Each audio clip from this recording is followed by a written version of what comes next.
Alors vous êtes candidate à la présidentielle, vous savez que ça met des années pour remettre les choses en route, justement, dans ces quartiers, pour les pénétrer. Quels moyens financiers vous mettriez? Non, mais d'abord, il faut lutter contre le banditisme.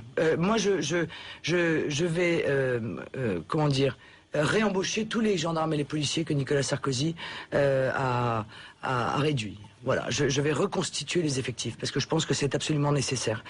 Et puis, on va leur donner les ordres. Et on va d'abord commencer par s'attaquer à la criminalité, et particulièrement à la drogue. Parce que l'on s'aperçoit que il y a des connexions entre les réseaux de drogue et l'islamisme radical. Que c'est un des moyens de financement, entre autres. Mais là aussi, ça ne se fait pas en un jour, parce que Nicolas Sarkozy avait des velléités en ce sens en 2007.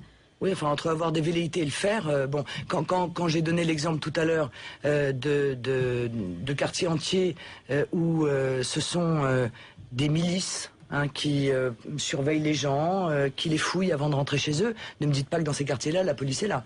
Et la police, elle est là, arme au poing, parce qu'elle irait bien dans les banlieues. Mais l'ordre est donné de ne pas y aller. Pourquoi? Parce qu'on essaye d'acheter la paix civile.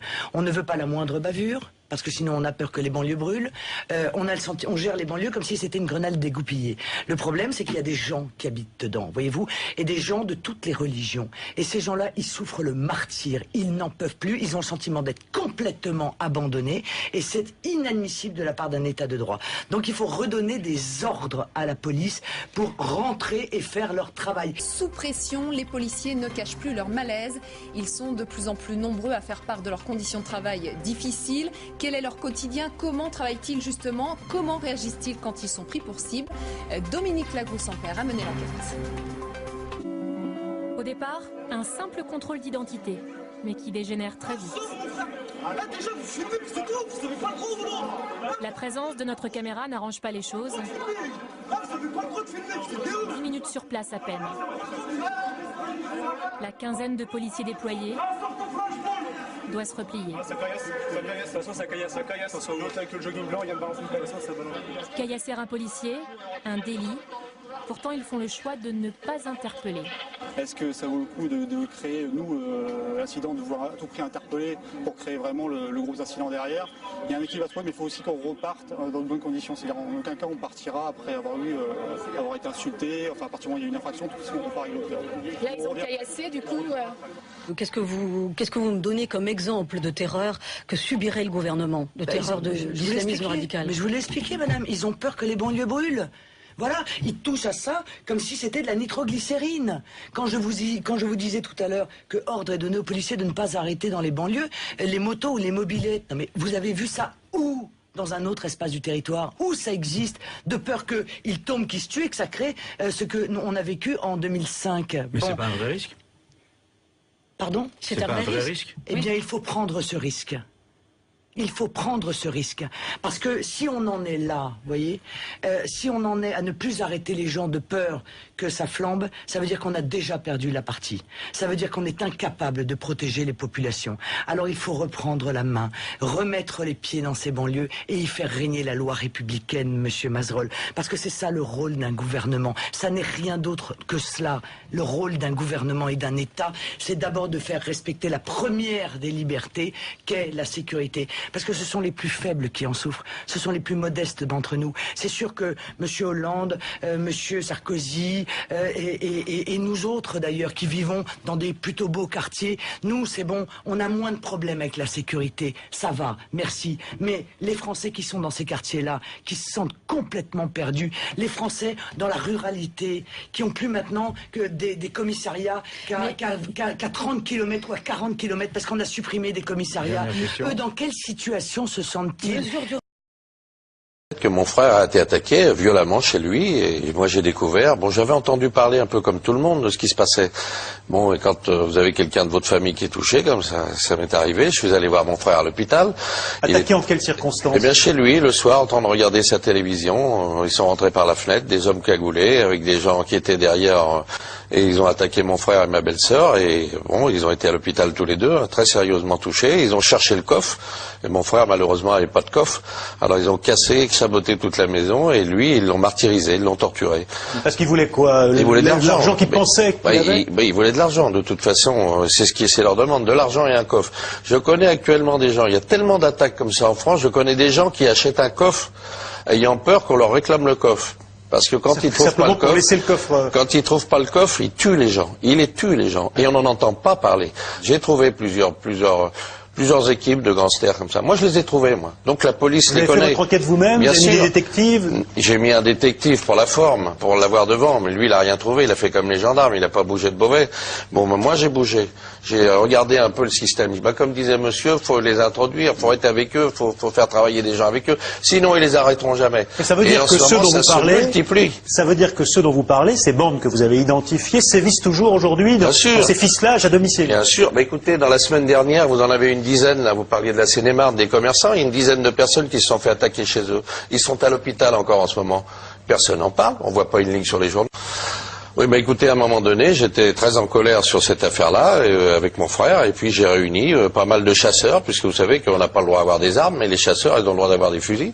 Donc j'ai fait une réunion de chasseurs à Beauvais, pour dire, écoutez, on va peut-être aller à la chasse au cagoulard, on va inventer une nouvelle chasse, hein.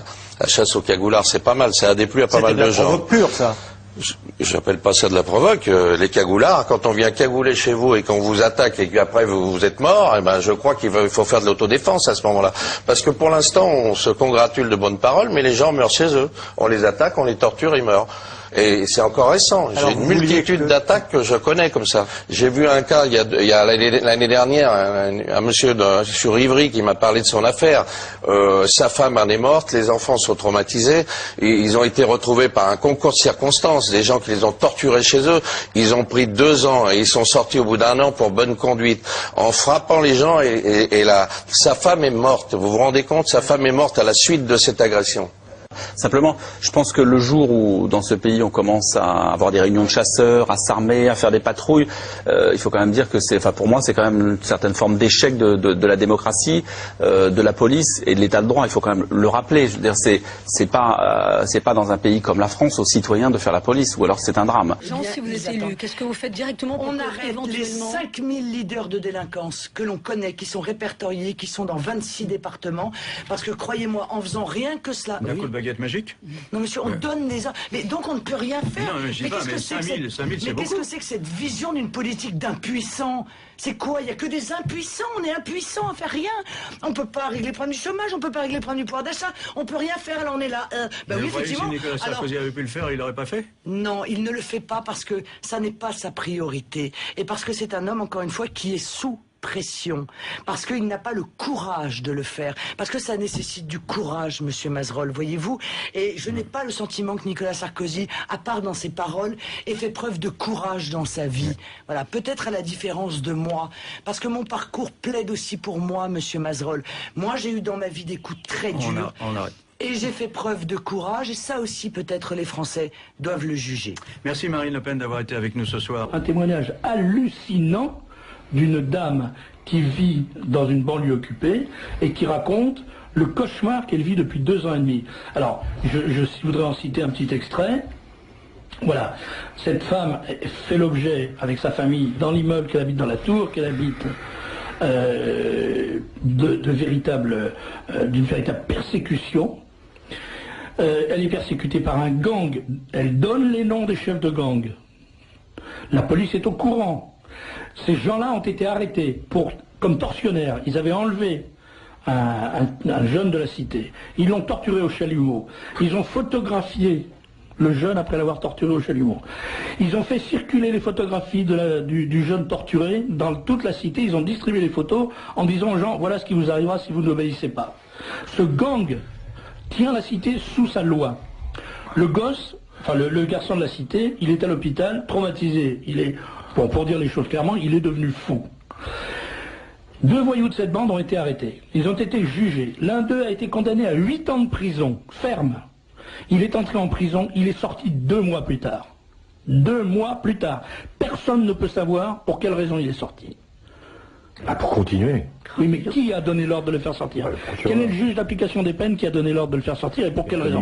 C'est impossible à savoir. Je pense qu'il y a quand même une connivence dans toutes ces affaires institutionnelles. Alors, je continue avec il faut lire ce récit dans le livre journal, je vous assure que c'est renversant. Hein. Il y a les noms des gars en plus. Hein. Les violences étaient telles, tentative de viol sur la fille, vol de voiture, on a volé leur voiture, on a volé le scooter du gosse, on les a on les harcèle littéralement. C'était tellement invivable qu'ils ont fini par avoir le courage d'aller voir les flics en disant écoutez, il faut faire quelque chose, c'est plus possible.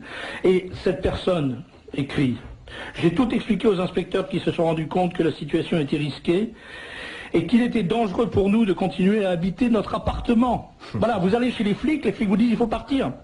Nous sommes restés cachés pendant 3 semaines, allant d'hôtel en hôtel, sans argent, sans papier, et presque rien comme change de vêtements. Écoutez bien la suite. Quand ils sont rentrés, entre-temps, notre appartement a été mis à sac. Ah oui. Cela a été constaté par les policiers qui surveillaient la tour et se sont rendus compte qu'il y avait de la lumière chez nous. Alors que les inspecteurs venaient de nous déposer à Villeneuve-Saint-Georges, à 10 km de notre domicile. Au bout de 3 semaines, nous avons décidé de rentrer chez nous en ayant soin de nous cacher contre l'avis de la police et malgré la demande de celle-ci, parce que malgré la demande de celle-ci, déposée auprès des assistantes sociales et auprès du procureur de la République de nous reloger en urgence loin de cette cité, nous n'avons eu aucune suite.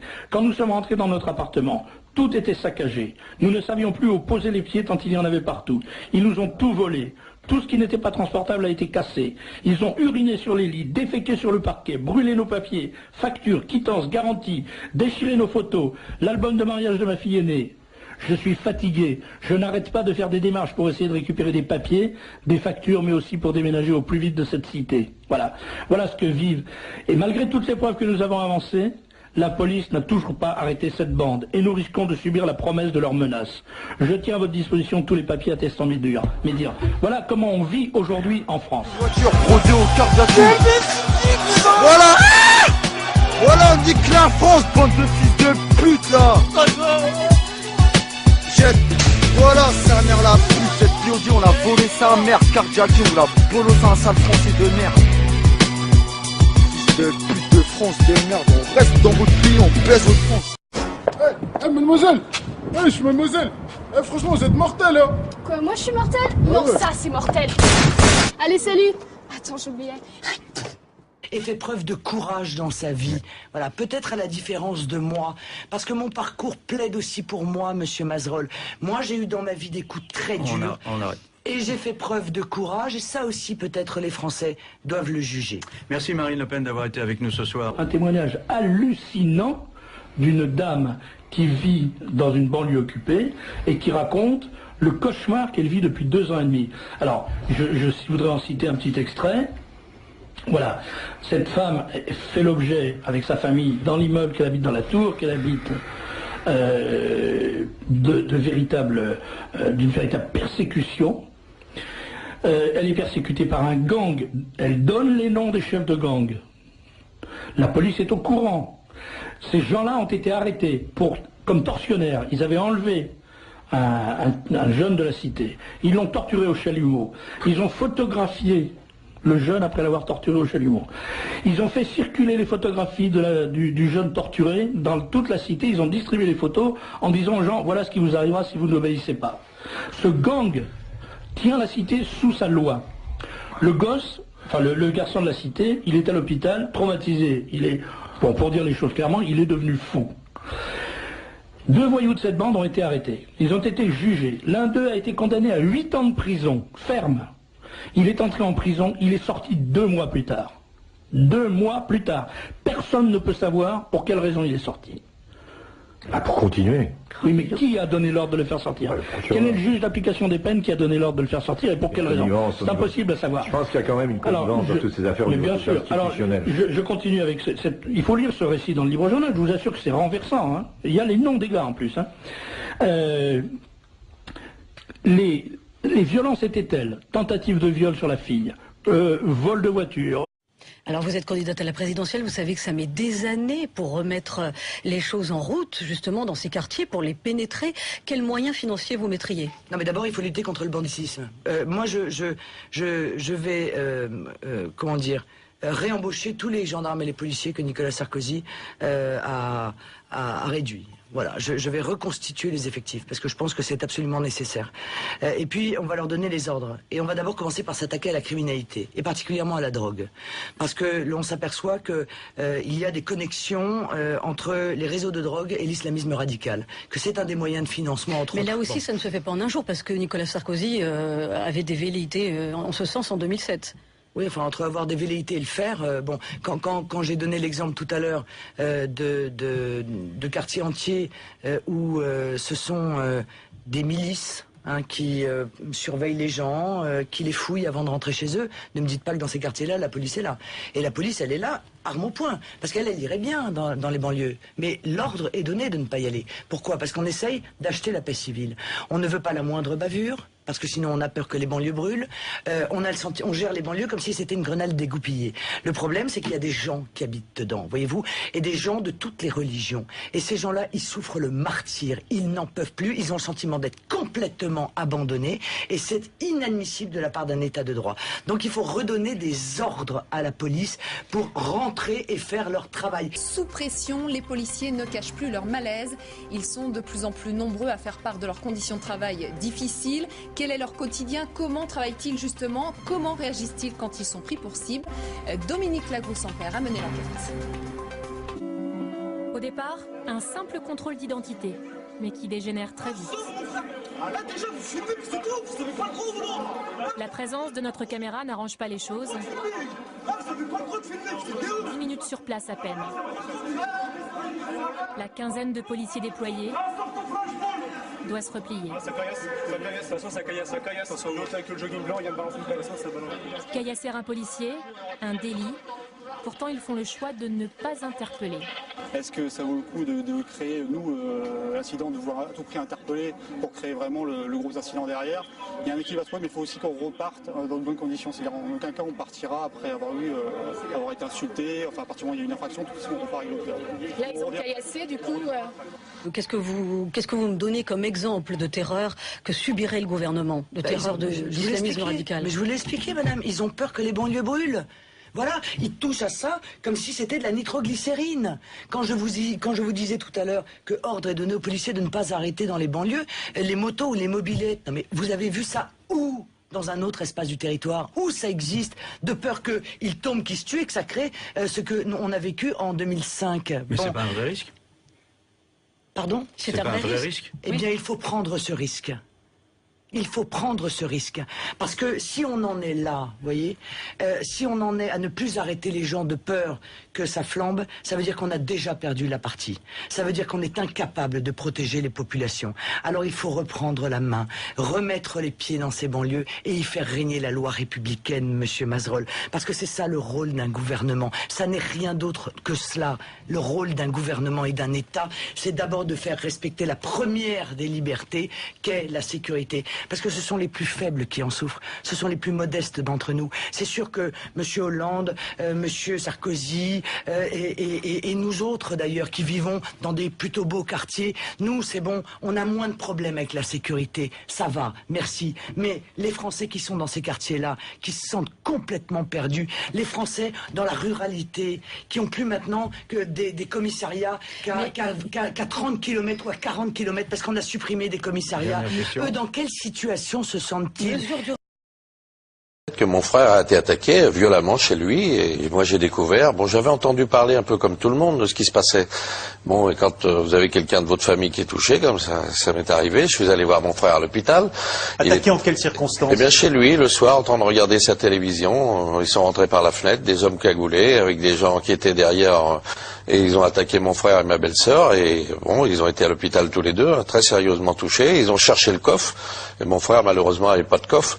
Alors ils ont cassé, saboté toute la maison et lui ils l'ont martyrisé, ils l'ont torturé. Parce qu'il voulait quoi? Il voulait de l'argent qu'il pensait qu'il avait. Il voulait de l'argent de toute façon, c'est leur demande, de l'argent et un coffre. Je connais actuellement des gens, il y a tellement d'attaques comme ça en France, je connais des gens qui achètent un coffre ayant peur qu'on leur réclame le coffre. Parce que quand ils trouvent pas le coffre, ils tuent les gens. Ils les tuent les gens. Et on n'en entend pas parler. J'ai trouvé plusieurs plusieurs équipes de gangsters comme ça. Moi, je les ai trouvés, moi. Donc la police les connaît. Vous avez fait votre enquête vous-même? Vous avez mis des détectives? J'ai mis un détective pour la forme, pour l'avoir devant, mais lui, il a rien trouvé. Il a fait comme les gendarmes, il n'a pas bougé de Beauvais. Bon, moi, j'ai bougé. J'ai regardé un peu le système. Comme disait monsieur, faut les introduire, faut être avec eux, faut faire travailler des gens avec eux. Sinon, ils les arrêteront jamais. Mais ça veut dire que ceux dont vous parlez, ça veut dire que ceux dont vous parlez, ces bandes que vous avez identifiées, sévissent toujours aujourd'hui dans ces ficelage à domicile. Bien sûr. Mais écoutez, dans la semaine dernière, vous en avez une dizaine, là, vous parliez de la Seine-et-Marne, des commerçants, il y a une dizaine de personnes qui se sont fait attaquer chez eux. Ils sont à l'hôpital encore en ce moment. Personne n'en parle, on voit pas une ligne sur les journaux. Oui, écoutez, à un moment donné, j'étais très en colère sur cette affaire-là, avec mon frère, et puis j'ai réuni pas mal de chasseurs, puisque vous savez qu'on n'a pas le droit d'avoir des armes, mais les chasseurs, ils ont le droit d'avoir des fusils.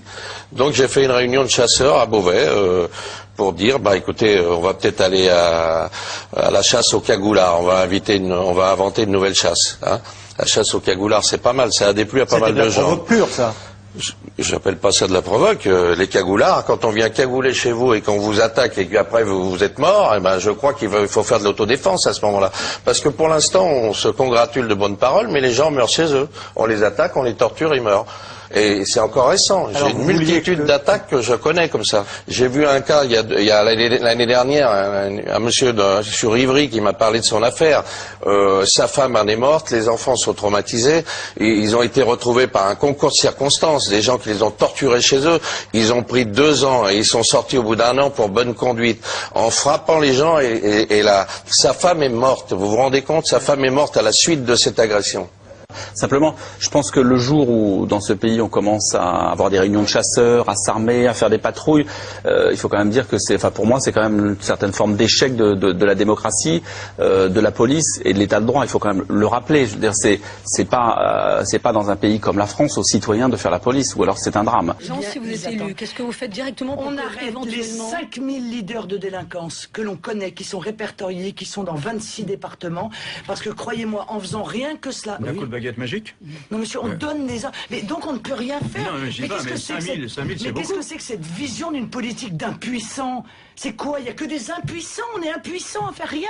On ne peut pas régler le problème du chômage, on ne peut pas régler le problème du pouvoir d'achat, on ne peut rien faire, alors on est là. Oui, effectivement. Si Nicolas Sarkozy avait pu le faire, il l'aurait pas fait? Non, il ne le fait pas parce que ça n'est pas sa priorité. Et parce que c'est un homme, encore une fois, qui est sous pression, parce qu'il n'a pas le courage de le faire, parce que ça nécessite du courage, monsieur Mazerolle, voyez-vous, et je n'ai pas le sentiment que Nicolas Sarkozy, à part dans ses paroles,